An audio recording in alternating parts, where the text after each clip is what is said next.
Hi, everybody. Good morning. Hi, George. Thanks for having us, or thanks for being here. Oh, thank you for having me, Angelica. Really nice to be here.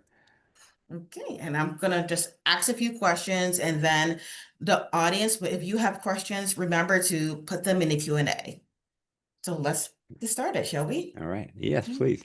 It's early here, so if I don't make sense, that's why. I'm in California. Okay. Like Lincoln in the Bardo, visual includes characters who are embarking on spiritual journeys. What draws you to writing about this concept?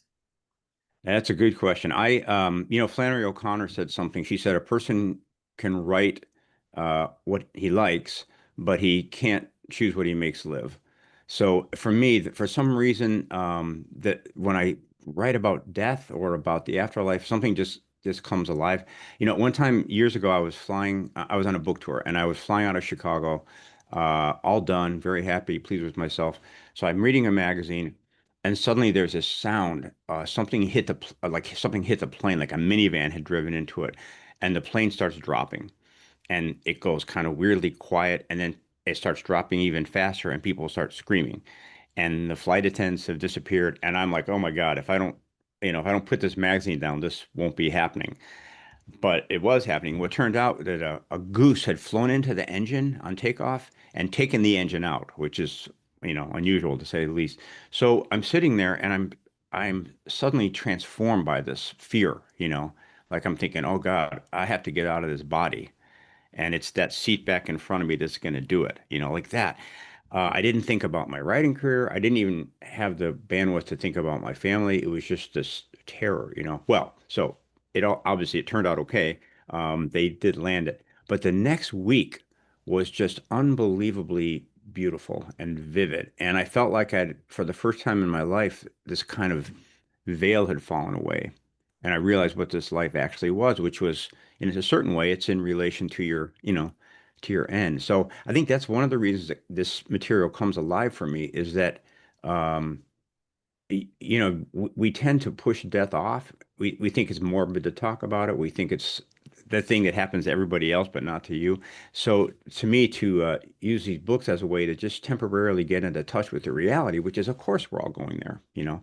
And of course, the dead are still with us. I mean, all of us at this moment our our view of life is totally infused with people we've known and loved and taken counsel from who've passed away. So they're still active in our minds. So this book, Vigil, and Lincoln and the Bardo are kind of working with that energy.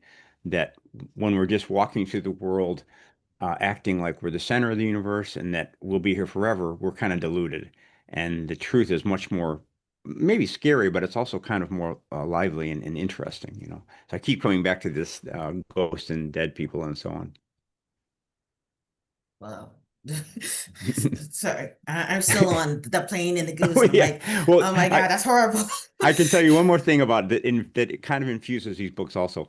So I'm sitting there and I can't even remember my own name hardly, really. I mean, literally. And there's a 14-year-old boy sitting on the window seat to my left. And I'm totally in my own head, of course. And suddenly I hear this little voice and he goes, "Sir, is this supposed to be happening?" And I just, and in that moment, for a second, I wasn't a terrified person anymore. I was a teacher, or a dad. And of course I said, yes, yes, it is. This is perfectly normal. And then at that moment, a woman across the aisle reached over and took my hand. And so for me, this idea of the awareness of death, it's also the opening of compassion, the opening of sympathy and the realization that we really aren't that separate. And so, in that moment, three total strangers kind of huddled. Well, theoretically, we could be doing that all the time if we had the proper awareness of what's actually happening at this moment. So, yeah.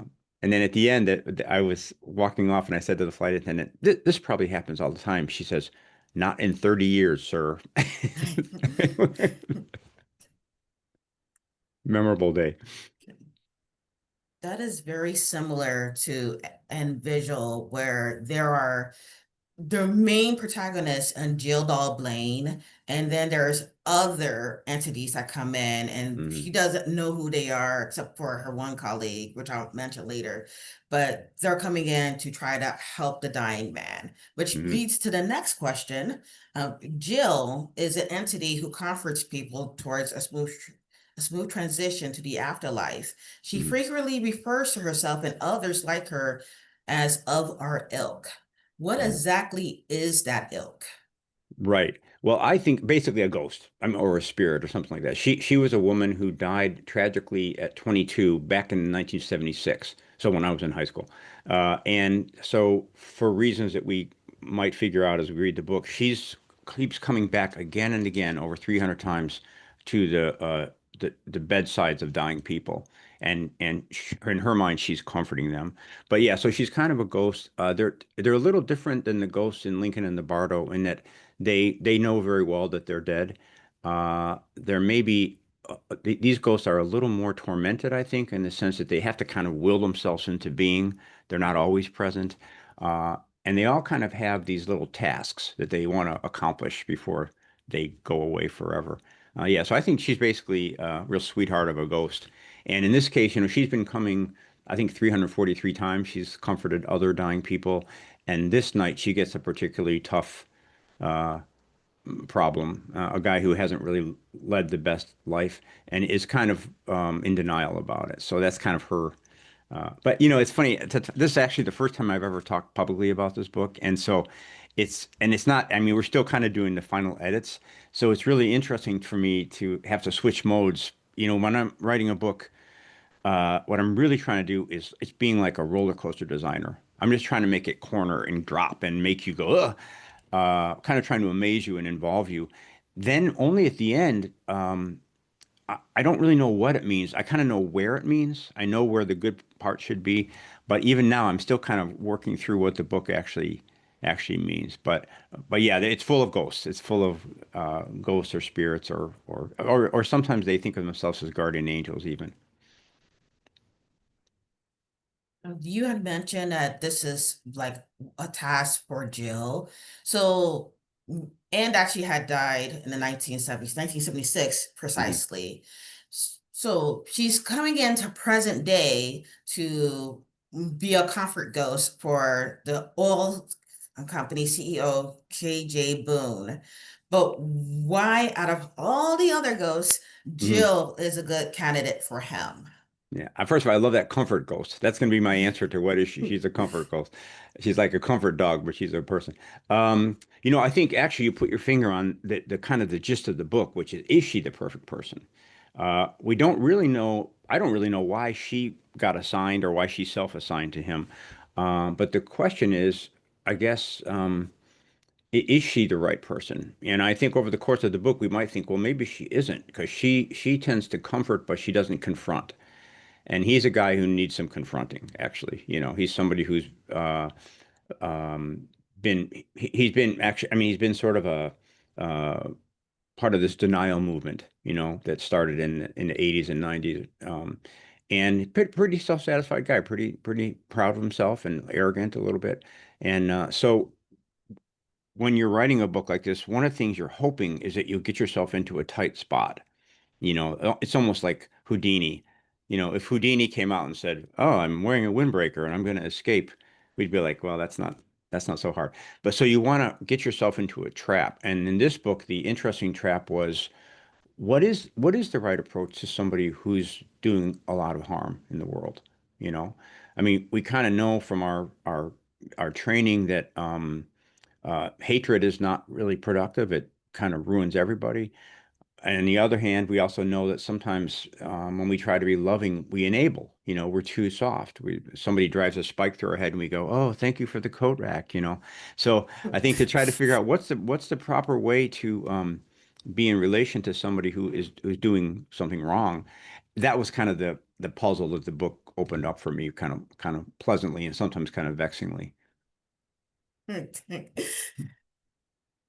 Correct. Oh no, I'm not recommending it. I'm just saying. And Boone is very stubborn. throughout the course of the evening, he does see examples of how him and his company practices had led to climate change, but yet he's like, I have no regrets. Besides his stubbornness and arrogance, why is he being persistent in his final hours? Well, I mean, one answer I think is that I think people, we get habituated so easily, and everybody thinks that we're right. If you think back to yourself and things that you've done that you wish you hadn't done, at the time it made perfect sense, and you would have argued not that you're being kind of like Cruella de Vil or something like purposely evil. No, mostly we think we're good, and then still we do the things. So his narrative that he's been telling himself his whole life, like us, is I'm right. And the world is sometimes in conflict with me, but I'm right. So that's a pretty hard position to budge somebody out of. With this book, I once I started it, I became aware, as a writer does, that it's in a certain tradition. So for me, A Christmas Carol was large in my mind, of course. Scrooge uh, is visited and repents. There's two by Tolstoy that I love. One's called Master and Man, and one called Death of Ivan Ilyich. And in both of those stories, a guy who's not the best, uh, kind of from the weakness and the fear of being near the end, they managed to pull off a sort of last minute um, uh, transformation. But the one that really interested me was by this wonderful writer, Catherine Ann Porter. And she wrote a story called The Jilting of Granny Weatherall. It's a beautiful little short story about a woman who was jilted at the altar when she was young. And in her final moments, that's what she goes to, the hurt of that never really left her. And so I would argue in that story, she doesn't, that habitual thing doesn't give way. She takes it with her. So I thought it was interesting to think about this guy, KJ Boone, in terms of his life habit. Somebody like that who's been so rich and so powerful, surrounded by people who constantly tell him he's right. Does he, do those people always repent at the last minute? I suspect not. So that was again another interesting conundrum to get into. So if that's the case, well, what's happening if you can just, be a pretty bad person and then just walk off stage? So. Hmm. Hmm, I wonder what will happen. Yeah, well, that's it. I mean, that's what I was on that plane. That's what I was wondering. I wonder what will happen, because something will, even if nothing. Meanwhile, audience, if you have any questions for George, please put them in the Q&A now. If you put them in the chat, I may not be able to find it, and it would be like a slow process of me going, let's see. So definitely please put it in the Q&A. We're going to go to the next question. One of Jill's fellow ghosts, the Frenchman, is a constant visitor, and he presents Boone with different methods that demonstrate the damage Boone has done and that his company have caused. Meanwhile, Boone also receives a visit from his long deceased former colleagues, Mel G and Mel R, who encourage him to remain steadfast against atonement. How do these visits influence Boone's thoughts about his life? Well, one of the, when you're writing a book, the somebody said a novel is a long work of prose that has something wrong with it. So when you start writing a book, you have high hopes that it'll be easy, and then usually you end up into some kind of challenge. So, for example, when I was writing Lincoln in the Bardo, the challenge was that I suddenly had to narrate Lincoln, which, that's really a tough, daunting job. With this one, the issue I ran into was that this guy is in the last hours of his life. He can't speak, he can't move. So you have a character who's just lying there, basically. And I needed to kind of unfold his life story, Jill's life story, the kind of larger implications of what his life had meant. So I just had to turn to for some help. So in this case, since he's in that kind of liminal space between life and death, he's susceptible to all kinds of other supernatural visitors. Some of them are coming from his mind. He's just having a hallucination. Some are actual ghosts. Some are visions that this guy you mentioned, the Frenchman, he's got a vested interest in this. He's bringing them forward. So, for me, I mean, I never really want to prove a point when I'm writing a book or have a theme. I just want to have fun. I just want it to be a roller coaster that you don't want to get off of. Um, One way to do that is to figure out a way to bring in a lot of light and a lot of color and a lot of energy. So I got kind of excited. First, it was a big problem, and I thought, oh, it's what an opportunity. You know, you have access to the living and the quick and the dead. You know, so that was kind of my thought was let's make this deathbed really a lively, fun carnival. You know. And it gets bananas during the It gets course of the bananas. story. Yeah. Yeah. Yeah. I want to put that on the book cover. It gets bananas, Anjelica Rufus. But that, that is, I mean, I'm from Chicago, as I know you're in the Chicago area. And Yeah. when I was a kid, one of the things that was most coveted was to get somebody to laugh, you know. Or if you're with a bunch of adults around, and if you could come in and hold the floor in some entertaining way, that was a big deal. So I've definitely internalized that. And I don't mind if someone says, um, the book isn't deep or blah blah blah. But if someone says it's bananas, that makes me really happy. Or if someone says I don't know what this means, but I really couldn't stop reading it, that makes me happy.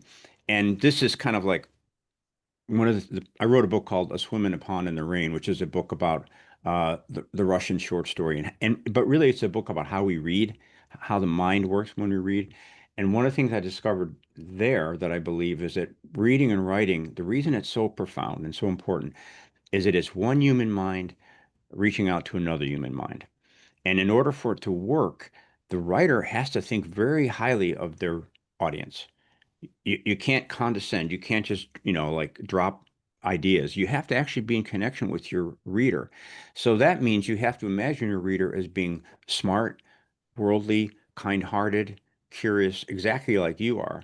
And then you can start to have fun with them. And when you have fun with a writer, whatever the flavor, you're kind of reaffirming that we can have fun together. You know, that human beings are not separate. They're not unknowable to one another. And in a time like this we're in right now, I think it does some fundamental work to say, wait a minute, we actually can communicate at a high level with affection and with love, you know. So with this book, that's kind of what I was trying to do is just say, okay, um, dear reader, I believe in you. You know, let's go on a carnival ride together. Cool. And boy, what a carnival it becomes. Well, Um, it's bananas, you know, yeah. that And during all of the madness that Boone recalls his childhood and with his parents. How does coming from humble beginnings to being wealthy towards the end of his life alter his relationships with them? Yeah, that's a really perceptive question.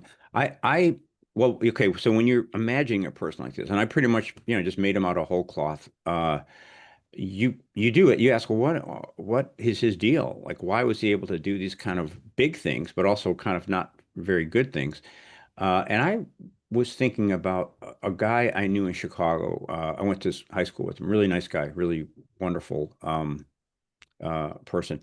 And I went to visit him a few years after college, and he graduated and everything. And he was living at his mom's house in the basement. And I said, "You gonna move out?" He said, "Nope." He said, "Not till I get $1 million." I said, "Really?" What? He said, "Yeah." And he told me some stories about his childhood when he was very poor, and how humiliating it was for him to have, to be in that situation. And he had sort of vowed to himself that he was never going to budge until he could do it in a big style. I don't know how his life turned out, but I was thinking of him a little bit, when uh, someone like this KJ Boone, who in the book has grown up really poor in Wyoming, sometimes there's that hurt, that comes from not having enough and feeling embarrassed and so on, that causes you to say that is never happening to me again. And I think that's part of his character. One of the ways he excuses his behavior is that it's in reaction to something that was very difficult for him. And so he's always got that in his mind that I'm pushing off from that early trauma and I'm not going to go back there again. So that was a news to me. I didn't realize that that would be his motivation. But um, of course, people who do these things, they have reasons. Now we may not like the reasons and we may not endorse the reasons, but in the Buddhist teachings, everything is cause and effect. So if somebody does something really rotten, if somebody's a terrible person, there's a reason, and part of the novelistic impulse is to get inside the machine and go, okay, let me, even though in real life I'm averse to you, in my artistic life, let me try to become you and try to see if I can understand your path. And not, and again, not to enable you, but maybe even to help me be better apt, better able to resist you because have briefly been you in a sense, you know. Oh. I'm gonna ask one more question before going to the audience questions because quite a bit showed up. Um, Throughout the course of the night, Jill steps away from Boone and to attend a wedding reception next door. And she becomes so fascinated with it that as slowly she regains her memories of her human life. Mm. How does her regaining her memory affect her duties with Boone? Right. Well, you know, in a way, she's a little bit like me on that airplane after the airplane landed. You know, then you're like, oh my God. The first thing I did, I'd been a vegetarian, and the first thing I did was get a cheeseburger after that thing. You know, like I'm going to live. So I think what happens with her is she's in the book. At the moment of her death, she got this kind of glimpse of wisdom. Of empathy and love and everything, and she calls it being elevated. So even her diction changes. But she's a little bit like a dog walking past a butcher shop. You know, when she hears that wedding, it's so much fun and there's so much lust and passion and joking and food and drink. And so she kind of reverts back to wanting to be a human being again. And that was another thing that surprised me and kind of moved me that she knows it's not good for her to be close to human beings like this, but she can't stay away. It's like catnip for her. So as the night goes on, she becomes sort of more and more her old self, her living self again, which makes her, I would say, a little bit less sympathetic to this KJ Boone because now she's a person with judgment and all that kind of. So that, and again, you know, technically, it's just a way of getting some living people in the book and some music and some drinking and some wildness. You know, I think you're always looking for. I think a book, in a way, is kind of an elaborate form of call and response between the reader and the writer. So if we get a little tired of being by the deathbed, let's go to a party, you know? So you put a party right next door so it's easy to get to. Yeah. Thank you so Mm. much. And now I'm going to go with 5 minutes left. Questions from the audience. Um, these two are kind of about this in the same vein. Um, how does your spiritualism factor in your writing? And have you ever had a personal supernatural experience? I had the supernatural experience where my deceased grandfather, I think, came to me a couple nights after his death, and it was just a sort of a presence at the foot of the bed. I was wide awake, and it was just the idea was just, I'm good. I'm good. You know that. So that, and it wasn't like anything dramatic, and it wasn't scary, but it was solid. You know, I felt that. I'm a Buddhist, and I suppose the way it factors into my writing is that when I'm working on something, I do a lot of revising, and the whole thing is kind of meditative in the sense that my job is to read what I wrote yesterday and forget what I thought about it. Just be present with it in that moment, as if for the first time, as if I just picked the thing up, you know, off a bus bench or something. Then trust those reactions, put in changes, come back the next day and do it again. So in a certain way, it's kind of like in your life, you know, that's kind of the job every day. Get up in the morning, walk out on the street, try to not have too many preconceptions or projections and see what's actually happening, you know. So that's been very deep. And of course, the second thing, as we discussed, is that it does make you, it kind of, a story can kind of be like a slow motion version of the world. So in real life, when somebody cuts you off in traffic, you know, you always know their political party. Like in story world, you can slow it down and you can jump over in the car and you can find out who they are. And uh, so I think it has a potential to make us a little more sympathetic for other people. And that's what I really love about it. As I get older, I can't get sympathetic enough in my real life, but in artistic life, you can make a beginning. Yeah. Did the current political climate in the US influence the writing of this book? If so, how? Well, I started it before things went bananas, you know, before the election. So I was kind of thinking a little more, I guess, just about climate change and about that whole conundrum. So I don't think it really affected me much, except I was often agitated from reading the news when I sat down to write. But then, towards the end of the book, of course, you think, well, is this true of everybody that I disagree with? Does everybody deserve this degree of sympathy? And as I said at the beginning, it's a little bit of a conundrum because on the one hand, yes, of course.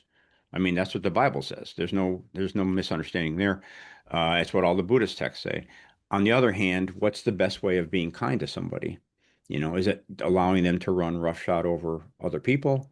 Is it kind to let somebody terrify other people? I don't think so. So then the question is, how do you, I mean, off the book, how do you influence the world in a positive way while still retaining your inner sense of composure and love? And I think that's the challenge that I think we're all experiencing right now. How do we assert ourselves without losing ourselves? Really like that. If I was writing a quote for an article, I Mhm. would put that right there. I'm gonna still go with the bananas one, but The last question I'm going to take from the audience, because we are running out of time. There are always incredible audiobooks of your work. Any hints you can give about what listeners can expect?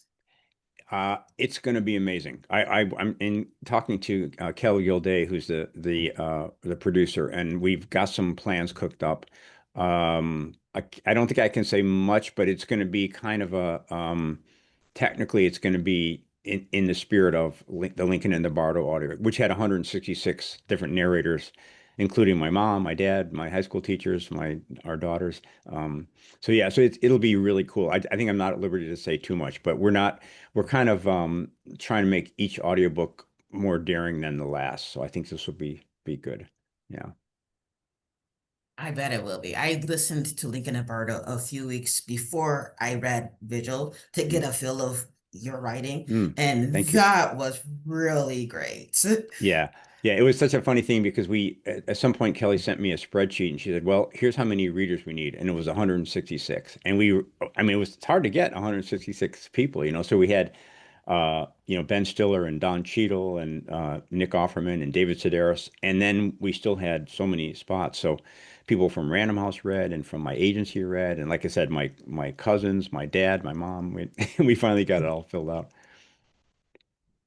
Okay, and Yeah. well, folks, that's about it. Thank Mhm. you so much, George. This has been really, it's been an honor to talk to you. And I'm like, I'm not worthy. No, no, thank you so much for your beautiful questions and your spirit and I hope to meet you in person someday. Thank you all for being Me here. too. And thanks everybody for coming this morning. Next, we have three concurrent panels: the monstrous and the mundane, wars, wands, and weddings, and living to tell the tale. Enjoy the rest of your day. Thank you. Bye.